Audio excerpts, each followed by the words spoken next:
आजकल क्रिप्टो की दुनिया में एक नई एक्सचेंज ITLX की खूब चर्चा हो रही है। ये एक बहुत बड़ा वादा कर रहा है, एक ऐसा नेटवर्क बनाने का जो सिर्फ इंसानों के लिए हो। लेकिन सवाल ये है कि क्या इसकी ये एडवांस टेक्नोलॉजी भारत के जो कड़े नियम हैं उनकी दीवार को पार कर पाएगी? चलिए आज इसी वादे और हकीकत की पड़ताल करते हैं। ये जो विजन है ना, ये इंटरलिंक लैब्स का है। और ये सिर्फ एक टैगलाइन नहीं है, बल्कि ये क्रिप्टो की एक बहुत बड़ी प्रॉब्लम का सोल्यूशन है। देखिए, आज कई नेटवर्क्स बॉट्स और फेक अकाउंट से भरे पड़े हैं, लेकिन ITLX का मकसद एक ऐसा इकोसिस्टम बनाना है जहां हर यूजर एक वेरीफाइड इंसान हो। तो ITLX एक्सचेंज आखिर ऐसा क्या खास वादा कर रहा है? इसका जवाब इसकी कोर टेक्नोलॉजी में ही छिपा है। इस पूरे ह्यूमन सेंट्रिक अप्रोच की नींव है प्रूफ ऑफ पर्सनहुड टेक्नोलॉजी। सीधे शब्दों में कहें तो इसमें हर यूजर को फेशियल वेरिफिकेशन से ये साबित करना होता है कि वो एक असली जीता जागता इंसान है। और यही वो टेक्नोलॉजी है जो धोखाधड़ी और फेक अकाउंट्स को रोकती है, जो कि क्रिप्टो वर्ल्ड की एक बहुत बड़ी सिरदर्दी है।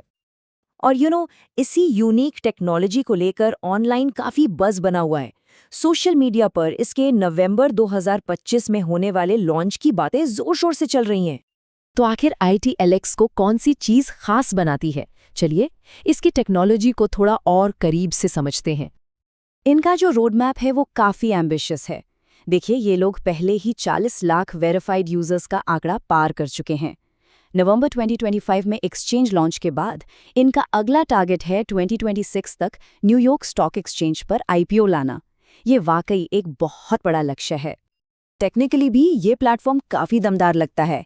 ये एक डिसेंट्रलाइज्ड परपेचुअल एक्सचेंज होगा जहां फ्यूचर्स कॉन्ट्रैक्ट्स में ट्रेडिंग की जा सकेगी, वो भी 100 गुना तक के लेवरेज के साथ। और सबसे खास बात, ये नॉन कस्टोडियल है, मतलब आपके फंड्स का कंट्रोल हमेशा आपके पास रहेगा। और ये सब 30 से ज्यादा ऐप्स के एक बड़े इकोसिस्टम का हिस्सा होगा। लेकिन एक मिनट, एक बेहतरीन टेक्नोलॉजी बना लेना एक बात है, और उसे भारत जैसे बड़े बाजार में कानूनी तौर पर चलाना वो बिल्कुल दूसरी कहानी है। और यहीं से असली चुनौती शुरू होती है। तो सवाल ये उठता है कि भारत में एक क्रिप्टो एक्सचेंज चलाने के लिए आखिर करना क्या पड़ता है? ये सिर्फ एक वेबसाइट लॉन्च करने से कहीं ज्यादा मुश्किल काम है, खासकर तब जब लोगों का पैसा दांव पर लगा हो। और इस सवाल का जवाब एक सीधे साधे नियम में है। मार्च 2023 से भारत में काम करने वाले हर क्रिप्टो प्लेटफॉर्म के लिए FIU के साथ रजिस्टर करना मैंडेटरी है, मतलब अनिवार्य है। ये कोई ऑप्शन नहीं बल्कि कानून है। तो आखिर ये FIU है क्या, और इसके नियम इतने सख्त क्यों हैं? चलिए जानते हैं। FIUIND का मतलब है फाइनेंशियल इंटेलिजेंस यूनिट इंडिया। ये फाइनेंस मिनिस्ट्री के अंडर काम करने वाली एक सरकारी एजेंसी है। इसका मेन काम है मनी लॉन्ड्रिंग और टेररिस्ट फाइनेंसिंग जैसे फाइनेंशियल क्राइम्स को रोकना, और अब क्रिप्टो एक्सचेंज भी इसके दायरे में आते हैं।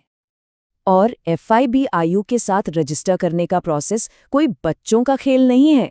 कंपनियों को पहले तो प्रमुख अधिकारी अपॉइंट करने होते हैं, मनी लॉन्ड्रिंग को रोकने के लिए पॉलिसी बनानी पड़ती है, और फिर एक लंबी चौड़ी डॉक्यूमेंट्स की प्रक्रिया से गुजरना पड़ता है, जिसमें अधिकारियों के साथ मीटिंग्स भी शामिल हो सकती हैं। अब देखिए, नियमों को मानने और ना मानने के अंजाम बिल्कुल साफ हैं। जो रजिस्टर्ड एक्सचेंज हैं वो कानूनी तौर पर काम कर सकते हैं और यूजर्स का भरोसा जीतते हैं। वहीं दूसरी तरफ जो गैर रजिस्टर्ड एक्सचेंज हैं उन पर URL ब्लॉक होने, भारी भरकम जुर्माना लगने और यहाँ तक कि ऑपरेशंस बंद होने का भी खतरा बना रहता है। और इन नियमों को कितनी गंभीरता से लिया जाता है, इसका सबसे बड़ा एग्जाम्पल है बाइनेंस पर लगा जुर्माना। नियमों के पालन में हुई चूक के लिए दुनिया के इस सबसे बड़े एक्सचेंज को भारत में चुकाने पड़े पूरे 188 करोड़ रुपए। तो इन सब बातों का एक आम यूजर के लिए क्या मतलब है?